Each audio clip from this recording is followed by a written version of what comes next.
Dulu di zaman abang menjabat sudah ada kah hoax-hoax politik seperti sekarang, Bang? Yang misalnya sudah lama di-up lagi. Kalau zaman dulu Mas Adit itu hampir nggak ada, ya. Kecuali isunya adalah perorangan. Oh, Dari mulut ke mulut. ya. Bang, selain kita ngomongin perihal hoax politik nih, Bang. Kemarin kan saya sempat ngobrol sama Pak Firman yang ketua KPU Samarinda sekarang. Ke depan KPU bakal menggunakan pemilu itu by system semua, Bang, by aplikasi terkait yang perolehan suara nanti biar cepat ada di websitenya. Nah itu kan kemungkinan rentan di hacknya kan sangat besar, Bang. Bang Ramon sendiri melihat kondisi seperti itu gimana, Bang? Bukan saja hanya membuka, meng-hire gitu. Jadi bukan saja hanya membuka lowongan, tapi dia juga sudah kasih bikin scout gitu, bikin scouting pencarian. Jadi mereka mendekati orang-orang yang mereka rasa Yang berdasarkan kualifikasinya ya. ya.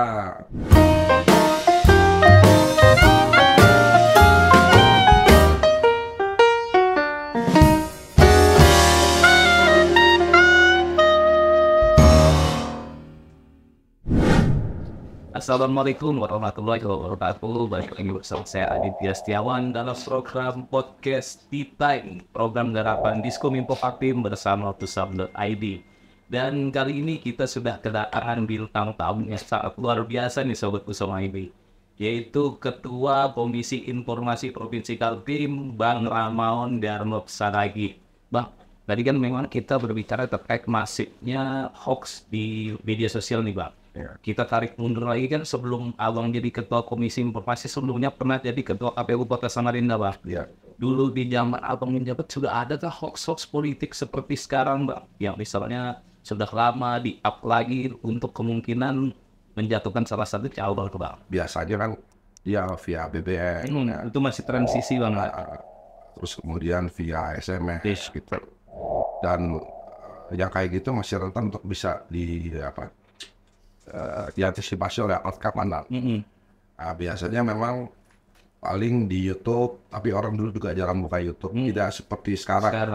Semua orang pasti punya Android, ya, HP, dan lain-lain. punya. Mas Adi juga pasti semua lengkapin.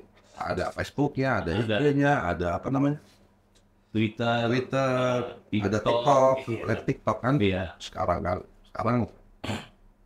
nanti mungkin TikTok diperluas lagi. Nanti juga Elon Musk itu juga mau memperluas Twitter lagi. Jadi Twitter nanti bisa bisa seperti TikTok ya. Twitter aja ganti sekarang namanya, Bang. X. Kalau zaman dulu Mas Adit itu hampir nggak ada, ya. Kecuali isunya adalah perorangan. Dari mulut ke mulut. Cuman memang kami dulu, saya juga ada sama orang Usam dan kita gencar melakukan sosialisasi. Jadi sebelum masyarakat menerima informasi yang salah, kita sudah kantor dulu. Dan ya KB-nya harus punya integritas, sehingga ketika menyampaikan sebuah informasi, masyarakat akan yakin. Jadi jangan kalau misalnya lembaganya nggak punya integritas, dia biar menyampaikan sesuatu, masyarakat akan menyangka, oh ini nggak digubris, dia tidak menganggap itu sebagai sesuatu yang akurat.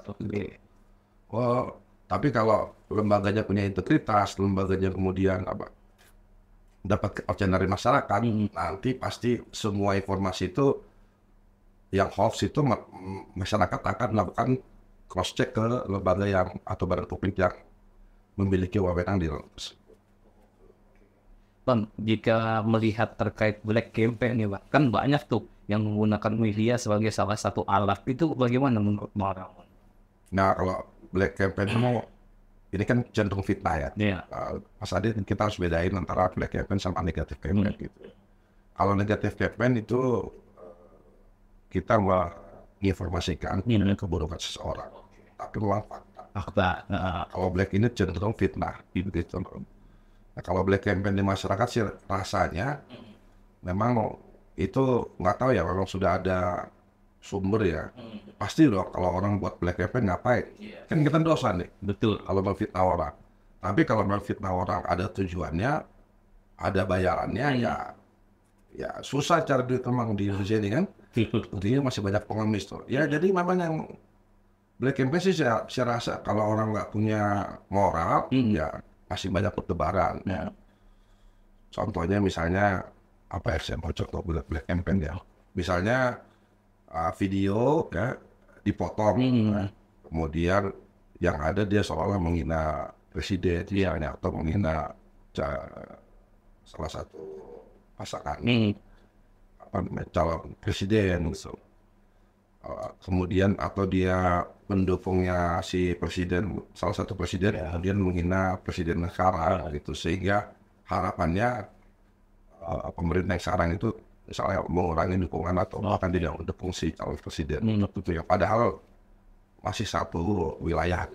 Contohnya bagaimana ada domba antara Pak Prabowo dengan Pak Jokowi, kemudian ada domba antara Pak Ganjar dengan Pak Jokowi, kemudian antara juga Pak Anies yang masuk kriteria kan 3 orang masuk urusan.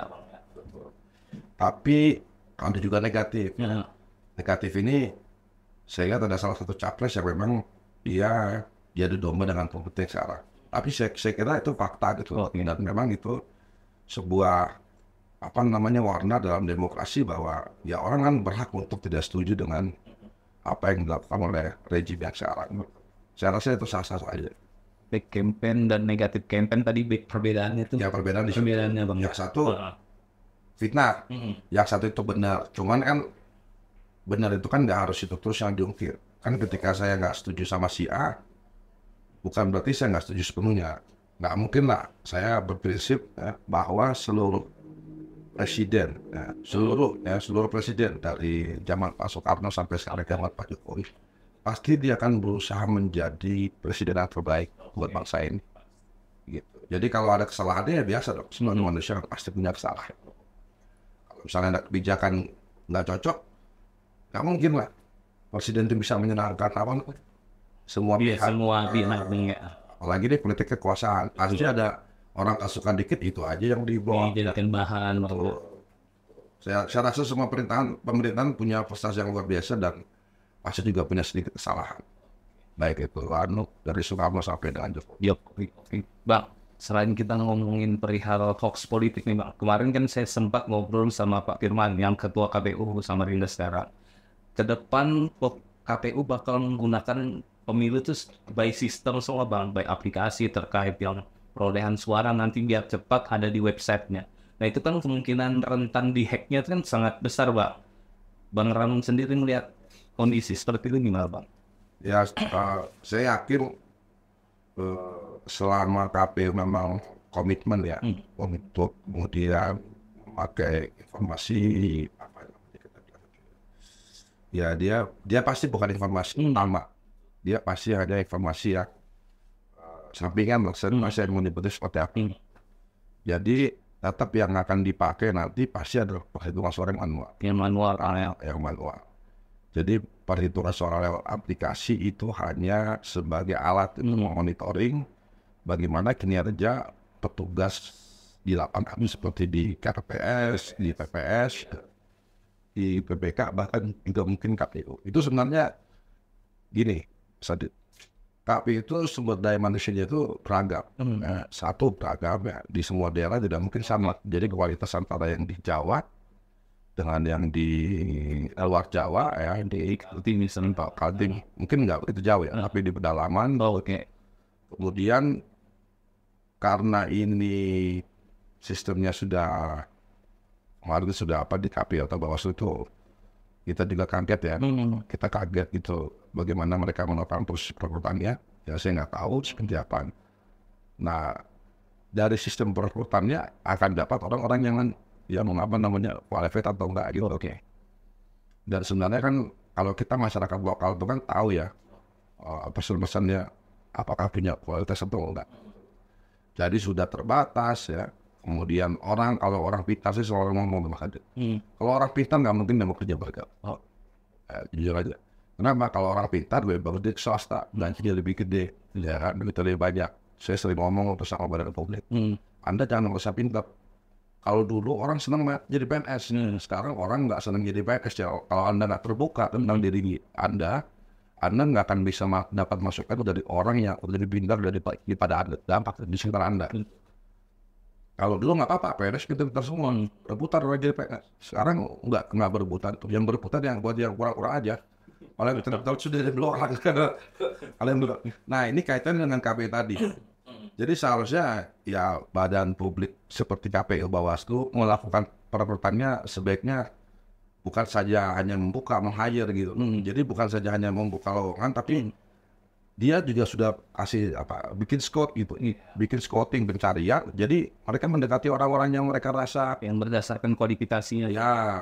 Kalau ini kan sekarang kan kita kan pasif semua, nggak ada Bawaslu KPU melakukan proses scouting gitu. Jadi ada yang mendatangi, Bu, Ibu jadi dong anggota KPU karena kayak butuh sosok Ibu. Nah, padahal kualitas orang, ya, kualitas sumber daya manusia itu pasti berbeda. Nah itu berbedanya kenapa? Karena pendidikannya. Kita tahu kampus UI sama kampus umum jauh banget nih gitu. Nah, maka orang yang lulusan UI mungkin akan lebih punya lebih punya kemampuan yang soft skill, hard skill juga lebih tinggi dibanding orang-orang yang di Samarinda atau di tempat lain, apalagi kayak Papua gitu. Nah tadi saya bilang kaitan dengan aplikasi. Nah, aplikasi ini ya sedangkan kita aja zaman dulu aja masih kan noken istilahnya. Jadi demokrasi tidak berjalan sepenuhnya di beberapa wilayah di kawasan Indonesia Timur. Mereka semua satu suara, satu suku, misalnya kepala sukunya 12 semua ya. Kepala sukunya pilih apa gitu dari kayak gini, ini tantangan sih. Tapi bagaimanapun kan ini usahanya KPU, ya kita harus hargai. KPU itu pasti dari masa ke masa kan tetap maju. Kalau dulu bisa bermain petugas KPPS-nya, PPS atau PPK atau KPU-nya, sekarang jelas itu makin sempit itu. Nah adanya aplikasi ini, kalau nanti masyarakat juga bisa mengakses hasilnya, ini masyarakat juga bisa menilai gitu. Tinggal nanti KPU siap lah ketika masukan, kritik, penilaian dari masyarakat itu disalurkan ke KPU. Yang penting nggak ada gunanya loh aplikasi, tapi nggak ada penyalurannya ketika masyarakat ada nilai ketidakjanggalan gitu kan. Nah, tinggal harus KPU-nya harus siap, ya kan. Saya rasa nggak ada alasan untuk nggak siap karena ketika orang jadi anggota KPU dia sudah siap ke segala-galanya. Dan saya juga begitu sama Bu ini, ada begini di besar. Oke, ya pemimpin redaksi lah. Oke, jadi memang kalau untuk melihat masifnya hoax, terutama pemilu by system yang bakal dicanangkan dari KPU sendiri itu memang memiliki resiko Bang ya. Tapi website sendiri itu. Kalau resiko pasti sudah dihitung sama KPU. Nanti yang saya takutkan itu, ini kan hal bagus. Kemudian masyarakat diracuni oleh beberapa orang yang tidak ingin pemilu ini berjalan dengan di brainwash Bang. Itu cara KPU itu untuk merusak pemilu. Saya yakin KPU itu tujuannya bagus tuh. Tujuannya bagus ya kan. Kemudian tinggal bagaimana KPU kemudian mensosialisasikan tadi dibilang sama Firman ya. Bahwa aplikasi ini kan ada pasti buat menjaga pemilu yang jurdil dari tingkat TPS sampai tingkat nanti pusat. Nah, tinggal bagaimana KPU sosialisasi. Nanti pasti orang akan yang dia bakal kalah atau dia nanti pada saat proses kalah, dia akan bikin alasan itu aplikasi KPU itu sebagai tameng, sebagai wah ini gara-gara ini nih kita dibikin ini. Ya pokoknya pasti negatif. Nah KPU harus siap dengan kantornya. Ya, buktinya dengan apa ya? Jangan nanti begitu barang itu mau diakses sama masyarakat, barangnya nggak bisa diakses. Nanti baru masyarakat bisa kasih ini loh faktanya barang nggak bisa diakses. Nanti ada semacam KPU melakukan penyimpangan dari hasil pemilu. Nah, itu tuh akan segala sesuatu akan dipakai masyarakat untuk menghancurkan apabila dia pada posisi yang tidak diuntungkan dengan hasil pemilu. Tidak sesuai keinginannya Bang ya. Kalau sesuai keinginannya pasti bagus. Pahit-pahit aja Bang. Masalahnya kan 10 nih peserta pemilu atau misalnya ratusan orang yang jadi caleg, ya kan? Tapi yang jadi aleknya itu cuma 1/10-nya. Nah iya kemarin juga Bang Firman bilang kan ada hampir 600 orang sementara kursi cuma 45 kan diolah. Artinya kan akan ada sekian yang tidak, ya kemudian akan mencari alasan pembenaran bahwa KPU tidak profesional, melakukan kecurangan dan bla bla bla, dan kemudian akan mencari fakta-fakta dan kemudian mengaburkan fakta-fakta atau yang bukan fakta dijadiin fakta gitu loh. Nah, disitulah mungkin hoax terjadi. Nanti saya yakin tuh begitu udah hari H-2, H-A+1 dia udah tahu bakal dia kalah. Dia berusaha blaming lah ya di wah ini sudah begini nih bakal kalah nih, bakal hancur nih. Padahal dia sudah tahu dia kalah. Iya. Orang bisa kok H-1, H-sebulan bisa tahu dirinya terpilih atau enggak. Iya, sekarang kan, iya, karena mereka kan juga punya untuk menilai. Kita tahu lah masa politik ini ya masih mereksek lah di Indonesia ini kan. Jadi aku udah nyawa berapa ini? Wah, kalau duit udah nyebar oke, semua sudah habis nih. Jadi bagus nanti hasilnya. Iya, betul. Wah, aku mau nyebar duit nggak bisa nih. Ada kok yang kita jujur aja. Saya 10 tahun di Komisi Pemilihan Umum. Orang itu justru kalau dia nggak keluar duit, orangnya nggak pede. Karena uang mengganti. Iya, dan memang politik itu mahal. Jadi siapapun yang terpilih ya pasti keluar duit. Tinggal besar kecilnya ataupun pemanfaatannya duit itu untuk haram atau untuk halal untuk kembali kepada masing-masing. Nggak ada calon yang nggak keluar duit, nggak ada. Siap. Oke, Bang, dengan kayak gitu kan pasti masif nih penyebaran hoax di masyarakat. Untuk masyarakat sendiri nih Bang, dari Abang sendiri bagaimana cara masyarakat yang mengingat literasi Kaltim ini kan cukup rendah Bang dibandingkan daerah-daerah di luar Pulau Kalimantan. Bagaimana Abang melihat untuk masyarakat menilai informasi dari suatu media misalnya? Ya pertama itu tadi, jadi kan media itu kan macam-macam ya. Ada media pers gitu ya, yang memiliki badan usaha. Sayangnya memang Dewan Persnya hanya sekedar verifikasi pantuan, verifikasi administrasi. Misalnya kalau Dewan Pers dibuat TV, baik itu online, ya, dan itu kan sebenarnya undang-undang kebebasan persnya kan seperti itu, undang-undang persnya seperti itu. Jadi bagaimana menumbuhkan pers? Pers sudah tumbuh, tinggal masyarakatnya itu mau nggak? Masyarakat itu memang, aku mau bilang apa ya? Ketawa pokoknya. Jadi kita itu hanya mau melihat yang kita senangi.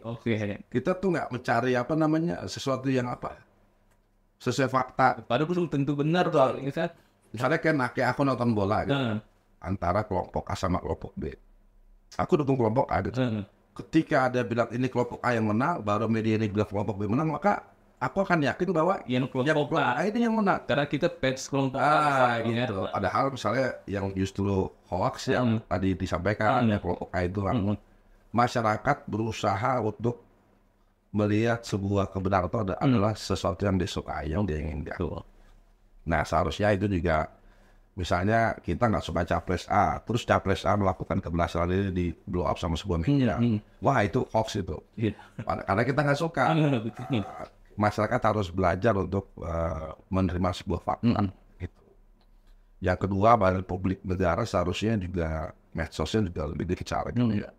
Hanya itu tidak masuk ke ranah, itu masuk ke ranah wilayah kerja Komisi Informasi, tapi tidak menjadi sebuah kewajiban. Jadi kita hanya diminta untuk memberikan informasi publik itu yang diwajibkan sesuai undang-undang. Mungkin nanti seharusnya ada kayak tim respon cepat gitu dari semua badan.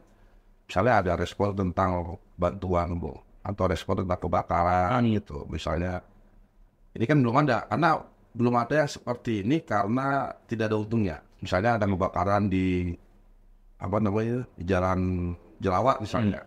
Padahal itu kebakaran misalnya setahun lalu. Tiba-tiba ada media-media ini saya kasih contoh Mas. Tiba-tiba dikasih video kebakaran sedang terjadi di jalan ini. Semua orang panik tuh. Pasti dong. Kalau dia punya keluarga di Gang Jelawat, langsung pasti kepikiran. Nah, itu terjadi ya mungkin sedikit kasar gitu. Padahal itu misalnya video untuk 3 tahun yang lalu, cuman mungkin gambarnya nggak pernah tampil. Sebuah media ketika menyebarkan itu, langsung orang sibuk. Mungkin wartawan juga kemakan juga. Wartawan lokal juga kemakan. Begitu sampai lokasi, mana bakarannya? Nah maksud saya itu ya pemerintah harus punya itu tim yang merespon, bisa cepat merespon. Informasi yang berkembang di masyarakat sekecil apapun. Kita masih ingat dulu ada yang dulu Menteri Prabowo nampar itu. Si Ratna Sarumpait lah. Bukan. Prabowo nak parlementan di lapangan Jokowi. Nah, itu waktu pertama kali saya lihat postingan itu di di TikTok. Ya kan saya juga kebetulan pemain TikTok dia anak-anak aja. Nah, saya lihat sebentar, jarang lagi saya lihat. Tapi setengah jam lagi saya kemudian ini dia udah berkembang di mana-mana. Sampai Jokowi kemudian perlu melakukan klarifikasi.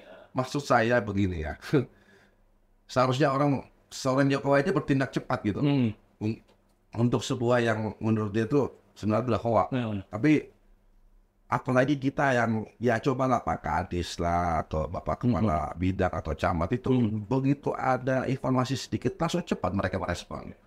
Jadi masyarakat begitu ada kebakaran di Sidomulyo, masyarakat akan lihat PBD-nya di Sidomulyo atau PBD-nya Dinas Pemadam Kebakaran gitu loh, untuk cari berita pembanding gitu loh. Kalau nggak mungkin nggak ada, kalau ada kebakaran Sidomulyo pasti ada informasi di sini.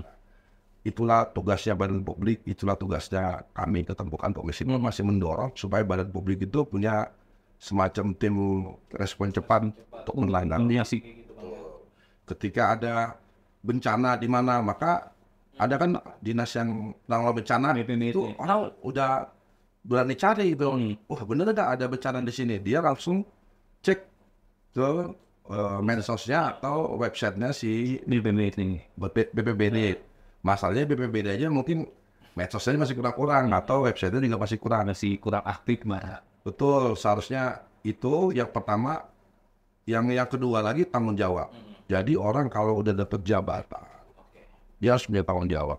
Kalau kita kan, ya maaf ya seolah-olah semua negara ini berjalan di tangan wali kota atau wakil wali kota atau sekda untuk kota, untuk gubernur, wakil gubernur di lingkungan provinsi. Semuanya urusan presiden sama wapres gitu loh. Jadi negara ini seharusnya orang ketika dapat jabatan dia bertanggung jawab sama jabatannya sehingga atasannya tidak perlulah berlemah. Sama kayak ini kan, Busam nih kan, yang moga-moga Busam nih, saya atau sudah media pers kan? Busam insya Allah kami sudah verifikasi faktual. Kalau sudah itu kan, moga-moga masyarakat bisa ketika Busam juga, walaupun ini kan bukan wilayahnya Busam untuk bertanggung jawab ya, seharusnya wilayahnya Kominfo gitu ya. Ketika ada masalah apa-apa, Busam dengan cepat langsung reaksi. Fast respon ketika ada ini nanti dipikir nanti ini bisa berdampak sama masyarakat Samarinda, Busam bisa turun langsung untuk mencegah laporan. Dan untuk masyarakat sendiri harus juga menjadikan informasi pembanding mencari ada hoax atau tidaknya Bisa aja kalau Busam nanti punya kapasitas yang besar, prakteknya juga besar, orang-orang yang juga banyak, orang nanti akan lama-lama nggak harus sekarang, mungkin masyarakat timbul kepercayaan ya pada media kita sehingga media kita bisa jadi media rujukan ketika mereka melihat sesuatu kejadian. Karena kalau gini nggak mungkin kalau nggak masuk Busam misalnya gitu. Kalau dulu kan gini nggak mungkin TVRI dulu, TVRI aja satu-satunya. Nah, jadi tinggal tergantung pemerintah aja.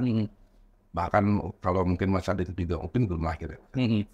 Petrus itu diumumkan lewat TVRI. Iya, siaran betul. Mohon segera menghadap gali yang satu. Ya, jadi kalau bisa Busam juga kayak gitu nanti. Itu ada lewat di TikTok Bang. Iya, kalau saya dulu sempat tuh lihat di YouTube-nya program TVRI yang memperingatkan penjahat tersebut gitu.